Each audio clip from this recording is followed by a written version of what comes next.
बर' हारिनि मोनसे दोरोङारि गोथार बागुरुम्बा मोसानायनि सायाव मावबादा खुंदों। खुलुमबाय, बड'सानि स्टुडिअ' आं रिमा बसुमतारी।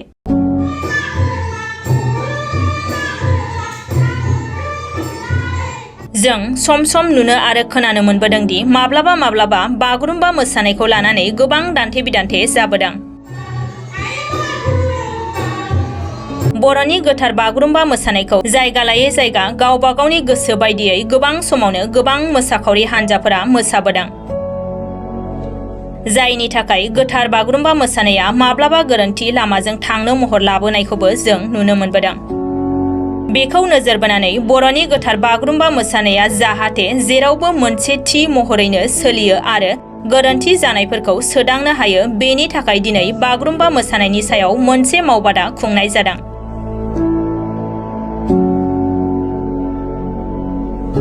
दुलाराय बर' हारिमु आफादनि बानजायनायाव दिनै क'क्राझारनि doctor Shobha Brahma music and fine arts कलेजाव बे मावबादाखौ खुंफुंनाय जादों। बर' थुनलाइ आफादनि नुजाथिनायाव गुबुन गुबुन आफादफोरनि दैदेनगिरि, हारिमुआरि सानसुमैफोरखौ लाफानानै दुलाराय बर' हारिमु आफाद, रोंग'सार आरो गवालपारा जिल्ला बर' हारिमुआरि सानसुमैफोरनि गेजेराव दिनैनि बे मावबादानि गेजेरजों बागुरुम्बा मोसानायनि सायाव नायबिजिरलायनाय आरो गुवारै सावरायलायनायनि गेजेरजों बागुरुम्बा मोसानायखौ मोनसे थि महरै सोलिलांहोनो थाखाय थिरांथा लानाय जायो। फैगौ समाव बागुरुम्बा मोसानाया क'क्राझार, गवालपारा, कार्बि आंलं जिल्लानि जेबो फारागथि गैयाजासे मोनसे रोखोमैनो सोलिहोनायनि थाखाय दिनैनि मावबादानि गेजेरजों थि खालामनाय जागोन आरो थाबैनो बेनि सायाव रोंग'सा फोरोंगिरिफोरखौ लानानै बागुरुम्बा मोसानायनि सायाव फोरोंथायनि मावबादा लानाय जागोन होननानै दुलाराय बर' हारिमु आफादनि आफादगिरि जगेश्वर ब्रह्मआ खौरां बिजोंनि गेजेरजों फोरमायथियो।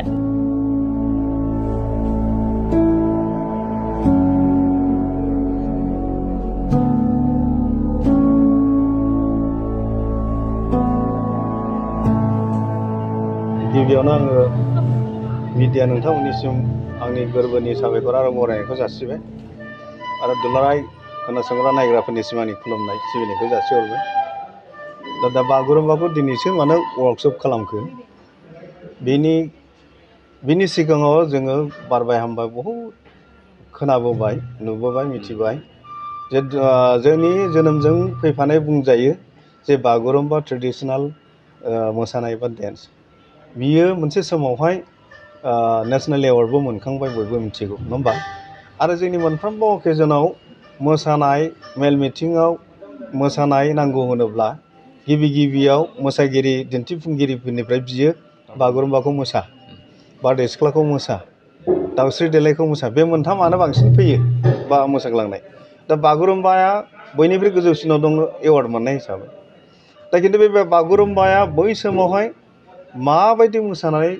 सोरनि दैदेननायाव माबोरै एवार्ड मोनखो, नेसनेल एवार्ड मोनखो, बे खोथाखौ लानानैनो गोदो मोसानाया मामोन, दा मोसानाया मा जालांखो, बेखौ बयबो रिजायनानै निसय गावबागाव मेलेमजों नायो। बा बै समाव नुबोथारनाय मोसानायखौ नुबोनाय, अस्ताद कामिनि नार्जारिनि फोरोंनाय जायगा जायगा मोसानायखौ नुबोनाय मानसिफ्रा दासिमबो गोसोआव दं। गोबाङानो थैलांबाय बुङै। दा खोथा जाहैबाय बे मोसानाया बै समावहाय जोंनाव खुनु लिटारेचार आकारै प्रिजार्भ खालामनाय गैयामोन आरो बे हिसाबै मानसि थाङोमोन बास्लाय खुगा बा मानसिनि गोसो। दा बेबायदियाव अनेक जिनिसा आं जेसेबां रोंगौ, आंनि उनाव सोरनिबा माबानि गेजेरजों गोसोबा बिनि बा मानसिनि गेजेरजों जुदि फोथायनांगौ जायोबा बेवहाय बहुद जिनिसा थालांनोबो हागौ बा फुलायनो हाया। बा सासे मानसिनि रोंगौथिया जेसेबां, बेखौ सासे मानसिया कमप्लिट हाहैजोबाबो जानो हागौ। बेबायदि बागुरुम्बा मोसानाया बेबायदिनो बास्लाय मानसिनि जेनेरेसन आफ्टार जेनेरेसन फैनाय जादों। दा नंखायनो अनेक समाव बिदिनो सोलायस्लु माबा हिसाबै जोंनाव लिरखारा गैया हिसाबै लिरनाय मुद्रा बा बे माबाखौ नटेसनखौ खालामाखैमोन हिसाबै नंखायनो बेबायदि फेरि जाबाय थादों। गोबां अस्तादफ्रा रोंजोबाब्लाबो बेखौनो फोरोंदों। दा बेवहायनो जायगा एसे अकेसन बा गोरोबैखौ नुनो मोनदों। दा बिदिनो जोङो क'क्राझार बेस बा दुलाराय बर' हारिमु आफादनिफ्राय जाय इन्सट्राक्टरफोरखौ लानानै जोङो बे बागुरुम्बा बारदै सिख्ला मोसाग्लांनाय बा बायदि मोसानायफोरखौ जोङो खालामबोदों वार्कशप खालामनानै थि खालामदों बेखौनो जों फाइनाल जासिगोन खोमा सानदोंमोन आइ आफानि अनसायनाय मोनदोंमोन खिन्थु बिदिनो जायगा गोरों गोराफ्रा मालाबा नैबे एसे अफिसियेल जाबाय नैबे ओरै जाबाय बेखौ बुंबाय थादों दा बेनि गेजेरावहाय जोंहा ब्रह्मपुत्रनि खोलाहा थानाय गोदोहाय आनडिभाइडेड क'क्राझार गवालपारा डिस्ट्रिक्ट दा बे जायगायावबो गोबां समावहाय अस्ताद कामिनी नार्जारिया फोरोंहैदोंमोन नालाय बिथांमोनावबो गोबां बेनिफ्राय सोलोंनानै लाखिनाय मानसिफोर दङ दा बिथांमोननि नोजोरजों जे जोंनि दुलाराय बर' हारिमु आफादनि दैदेननायाव जे मोसानाय जागासिनो दं बागुरुम्बा बारदै सिख्ला बेवहाय एसे ओरै गोरोबैखौ नुनायलाय जोंखौ दुलाराय बर' हारिमु आफादनि मावथि कर्मिफोरखौ आसि खोन्थानानै बिथांमोनहा फोरमायदों जे ओरै खालामजागोन नामा दा बे हिसाबै जोङो गनायदों जे नोंथांमोना जुदि प्रकृति बुके बे गोरोन्थि बा गोरोबैखौ नुदोंब्ला बेखौ फोसाबनायनि निस्सय राहा दङ नोंथांमोनाव सोर गोरों दं बिथांमोनजों जों रायज्लायनायनि गेजेरजों मोनसे वार्कशप फाथिलायनायनि गेजेरजों जों फोसाबनानै लानि आरो नोंथांमोननिल' नङा गोबां समाव जों एसे खोनाबाय जे बागुरुम्बा ओरैहाय दंमोन ओरै गैला बेबायदि होननायसो जों नुदों ओंखायनो जों एदामेन्ट जायाखै जे जोंनि दुलाराय बर' हारिमु आफादनि सिङाव थानाय रोंगौसार बा फोरोंगिरिफोरखौ लानानै जे फोरोंनाय बा जे मोसानाय बेखौनो जों फाइनाल जोंनानो जाजोबथारबाय जों होननानै एदामेन्ट मालाबाबो जायाखै ओंखायनो बिथांमोननि बा गवालपारानि जानानै जाय बिथांमोना सानसुमै हारिमु बिथिङाव सानसुमै बिथांमोना जोंनो आसि खोन्थानाय होदों बर' साहित्य सभाखौ नोजोर बोनानै बिथांमोनखौ स्वयं साखि हिसाबै लाफानानै बिथांमोनाबो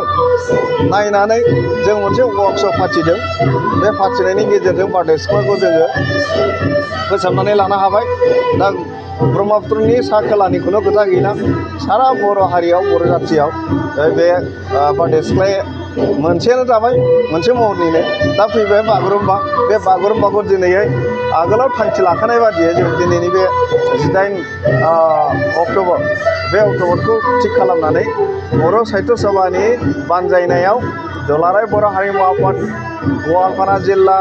बर' साहित्य सभा हारिमु सानसुमै बर' फरायसा आफाद गासै जयै जोङो बे जायगायाव दिनैनि Kokrajhar music and fine arts कलेजाव बे मावबादा हाबाफारिखौ जों लानाय जाबाय जों आसा खालामो बेवहाय दिनै खुनु गवालपारा खुनु क'क्राझार बेस बा ओरै बाक्सा बा उदालगुरि बेस कार्बि आंलं बेस बेखौनो दिन धेमाजि गोरोबलायै जानो हाला मोनसेयैनो जाजोबगोन मानो होनोबा दिनै जे फाइनाल जाबाय बागुरुम्बानि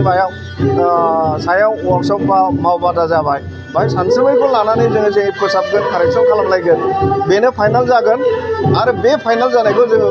कयेक दिननि उनावहायनो माखासे साननि गेजेरावनो जोंनि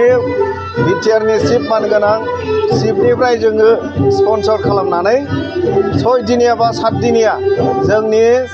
जुनियर आरो सिनियर 40 जनिया सिनियर जुनियर इन्सट्राक्टर आरो 12 जन इन्सट्राक्टर बेनि गेजेराव जों पारफेक्सन ट्रेनिं लागोन दा दिनैहाय जे कारेक्सन खालामबाय बे कारेक्सनखौ जोङो पारफेक्सन ट्रेनिं होगोन बे ट्रेनिंआसो फाइनाल जागोन गुबुन जिल्लायाव बिथांमोनहा फोरोंगोन बेनिफ्रायसो जोंनि दा दिनैसिम सोलिबाय थानाय गोजाम आदबै गोरोन्थि थानाया गोमोरलांगोन दा बेखौ जों आसा खालामनानै जोंनि गेजेराव बर'नि मोसानाया बागुरुम्बा मोनसे महरनि जानांगौ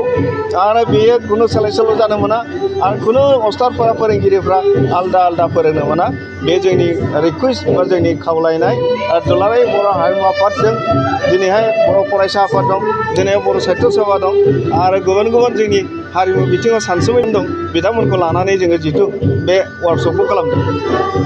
बागुरुम्बानि सायाव जों गले वार्कशप खालामनो हायाखै दा दिनैनो जों हागोन होननानै आसा खालामदों खारन दिनैहायनो हायेस्ट फरामनि सानसुमैफ्रा दंफैखायो आरो बेनि गेजेरजों जोङो